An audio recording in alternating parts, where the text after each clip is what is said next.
Welcome to Real Estate Coaching Radio, starring award-winning real estate coaches and #1 international best-selling authors, Tim and Julie Harris. This is the #1 daily radio show for realtors looking for a no BS, authentic, real-time coaching experience. What's really working in today's market, how to generate more leads, make more money, and have more time for what you love in your life. And now your hosts, Tim and Julie Harris. 3, 2, 1, and we are back. And this is day 4 of how to make at least $1 million selling real estate. And I'm not surprised this is such a popular series. We're getting a lot of great feedback. A lot of you guys are messaging us over on Instagram at Tim and Julie Harris and giving us great comments on iTunes and YouTube. I'm loving the fact that you guys are loving this because you're understanding that the whole intent of this series was to wake you up to the fact that, guess what? Ready for it? The market does not matter. What you do in the market matters. And it's not about the interest rates. It's not about the mortgages. It's not about the presidential this or this and the other things. All the other headlines that are supposed to be grabbing your attention, none of those matter because there's still going to be roughly 5 million real estate transactions this year, which will equate to about 10 million real estate commission checks. And how many of those do you actually have to get to make a meaningful amount of money for you and your family? Probably not that many comparably. So get your head out of anything that's not causing you to be energetic, enthusiastic, incredibly motivated and optimistic about this market because, and again, I know a lot of you are understanding this based on the feedback from the last 3 shows, markets like this create new leaders, full stop. And a lot of you have been waiting your entire life, some of you, to actually become dominant at something, to become the best at something, and you're now realizing that you can do that in this market because of this market. And to all of you, we salute you. Julie, point number 15. Yes, this is part 4 of our 5-part series about how to make $1 million or more per year in real estate. Adjust accordingly, up or down. So part 4, point number 15. Social media does matter. Learn YouTube first and post short videos which highlight your expertise. Tim, why YouTube first? You give me that question, right? So here's, question we get frequently asked. I want to start my own podcast, or what should I be doing? So here's the answer. I'll give you the bottom line. If you want to start a podcast, go for it. But it is very, very difficult to become a well-downloaded, listened-to podcaster because all kinds of reasons that I won't bore you guys now. But the moral of the story is if you have to choose to invest in a social media platform, I 100% would suggest you do YouTube Shorts. It's easier to create a YouTube short video. The content itself does not have to be that precise and thought through. Julie and I spend, now with the help of ChatGPT, yes. We spend hours per week creating these outlines and creating these topics. Julie and I are reading from a script we do every single day. Those don't write themselves, even with ChatGPT helping, right? But what I'm saying is when you're doing a short video, it can be you off the cuff, just creating a video about something that's relevant to your real estate market. It could be you walking through a new listing. It could be you giving a quick tour of some whatever. I mean, all these types of things we're going to talk about. But the moral of the story is getting attention on those videos through YouTube is vastly easier than having and hoping and praying that someone finds your podcast on iTunes. And guess what, guys? The YouTube Shorts, we teach you how to do those in Premier Coaching. It's all available. We give you lots of content ideas. We tell you exactly how to do it. It's very simple. Now, for those of you who are a little bit more advanced, I'm going to give you guys a little bit more advanced information. This is not in our notes. So here's all I'll suggest.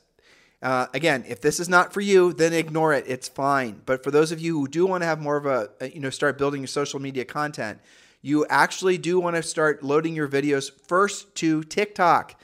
Why TikTok? Because TikTok has got, without a doubt, the best, easiest to use, simplest to understand system for basically putting words on your videos, adding music. All you got to do is just click. It's so easy to make it so that your TikTok video of you talking about the new, dog park or whatever, it's so easy to add, words that are essentially going to compel people to want to watch it, and then music in the background, like I said, all kinds of other things. than it is on any of the other platforms. Then from TikTok, you click one button, and then that TikTok then is shared on Instagram, and then you can also share it directly on YouTube as a YouTube short, you see?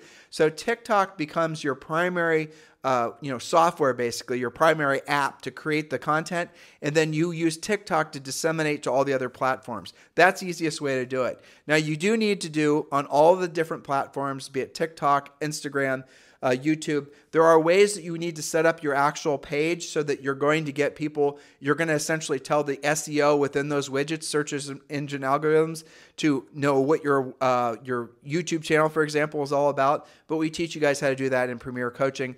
It's all very simple, and I'll shortcut it for you guys.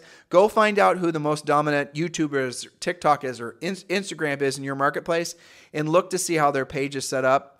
And essentially, you can start by copying what they're doing, and maybe even for content ideas. And so another little widget you want to put in place is a software program called vidIQ. This is all online. You don't have to download anything. And what vidIQ does is actually it's an AI-based program that tells you how to, for example, write compelling titles for your videos. Maybe you're completely and totally bad at writing, and it's fine. Use a vidIQ. It'll tell you what you should be, even down to the point of what you should be doing videos about. Once it identifies who your target audience is, it'll tell you who your target audience is also paying attention to. Then it'll tell you of those other YouTube content creators what videos that your prospective viewers are actually watching of your prospective YouTube content creator competitors, and then you can do the same. And then it'll give you a great idea of what to say, how to say it. You can actually have these different systems write you a little script, like something that Julie and I do is on YouTube. You can get a total transcription of all of our YouTube videos. There's a button on your YouTube that you can click and get a transcription of what essentially that video is all about. So if you're wanting, oh my gosh, what am I going to create my content about? Here's a shortcut. Go to see what your YouTube content creator fellow agents are creating content on, download their transcription, pull out their points, personalize their points, and do a video on the same damn thing. Exactly. So, ages ago, you would have hired an assistant to do all of that. So nothing that you just mentioned is difficult. None of it costs much. I mean, vidIQ is like, what, $10 a month or $10 a year? It's so cheap, I don't even remember. So remember, social media is in addition to, not instead of, proactive lead generation, but social media done correctly can reach multiple prospects and lives on a lot longer than individual calls. Again, not instead of, in addition to. It's just nowhere as effective, not even on the same planet in terms of effectiveness as I think a well-orchestrated direct conversation with, especially, for example, an expired seller. There is no comparison to how effective essentially a well-scripted direct conversation with a seller is versus creating a billion videos. Don't be confused. That's the reason we want you to do the passive and the proactive. The proactive being the direct contact, the passive being things like marketing and social network. But we want you to do it in the right order, because if you lead with doing all the more fun stuff, which is the social media stuff, you're going to find yourself with not enough viable leads and most likely failing out of the business. That's right. So this is in supplement to the real work of real estate. And here's the thing that I've seen that's very interesting about this, to marry this with a little more traditional coaching. If you're uncomfortable on video, you have to overcome that.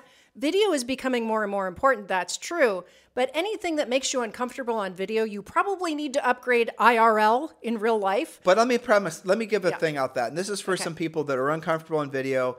Don't make the video about you. Don't make you the center focus of the video. You don't have to make like the whole thing where the camera's always pointed at you and you're just doing all these talking and these these sort of animated facial expressions. Turn the camera around and do the video about whatever the subject is, which is maybe the house or the new dog park or whatever it is. So if you are uncomfortable with how you look on video, then don't put you on video. Maybe you don't do it all the time. You just do it occasionally. And then you focus more on whatever your topic is. That's okay.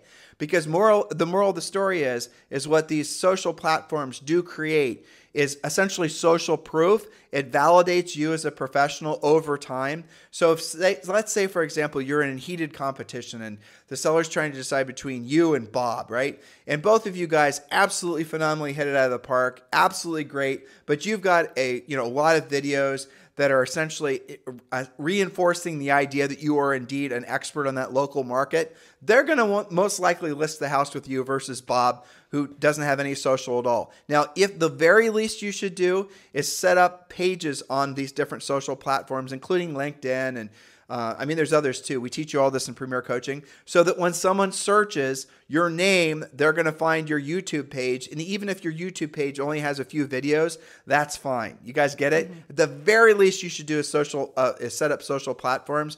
The profiles on each of them, that's where they see your name, your face, your contact information. That is actually more important than having an agent website, believe it or not. Yes, that's right. Now, your videos do need to be specific to real estate and to your exact market areas. We did do a whole podcast series about this. We did. But think about how a buyer or seller searches for an agent in your town. And again, refer to our podcast series about what you should be posting. Short but content-rich and market-specific videos. I set down some examples here, and maybe you want to add some as well. For example, what's my home worth in Orlando? Insert your town. 5 things to know before you sell your home in Atlanta. Homes for sale in Columbus, Ohio.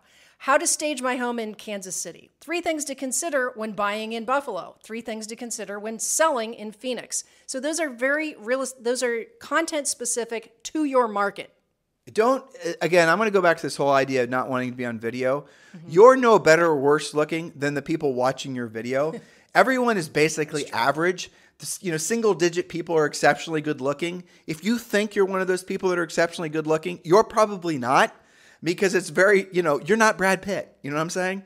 So don't get yourself in this quagmire about how I look on video. That's just you thinking that they're actually making a decision about the value of your content based on what your hair looks like. They're not. They're actually wanting you to present information that's of value to them. And they know that they're average looking just like you're average looking, but you happen to be somebody that's providing something of value in terms of content. That's what's going to win you the game. And I'll give you a little suggestion. For those of you who are entrepreneurs and you really want to create a compelling real estate startup, here it is. Ready? Start creating content for agents who will not actually create videos themselves. Make it so agents can basically hire some better than average looking person to be their video expert, and then create a whole bunch of videos for them and help them basically create an ongoing stream of content that is about, Bob and Susan's real estate practice, but it happens to be beautiful Betty who's doing the presenting. I know, that's funny. You keep on mentioning Bob. You remember yesterday Zoe asked, we were talking about our friend's husband named Bob. Yeah. There were real Bobs in the world. Yeah, she goes, well, hold on. His name's actually Bob? I know, it's so funny because you can tell she listens to the podcast. Yes. Okay, so point number 16, we're talking about how to make $1 million+ a year in real estate. Focus. That stands for follow one course until successful. Be fanatically consistent with your profit-driven schedule. What should your schedule be? Follow your real estate treasure map. We talked about it yesterday. 80% of your day must be spent generating new business and 20% servicing existing business. If you expect instant success and instant gratification all the time, you're going to be constantly disappointed. Consistent success comes only from doing what you don't want to do when you don't want to do it at the highest level.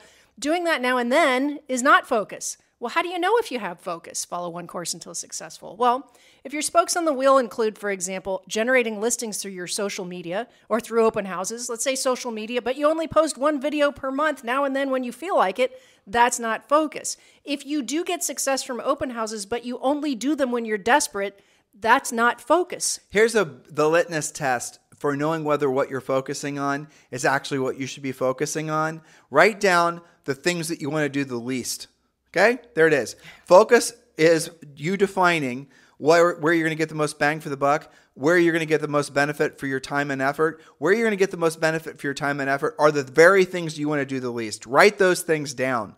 It's an interesting, I think, introspective, internal, quest for yourself. What is it that you absolutely, positively will not do? No matter how many times I hear Tim and Julie say it, hell to the no, I will never do it. Well, guess what?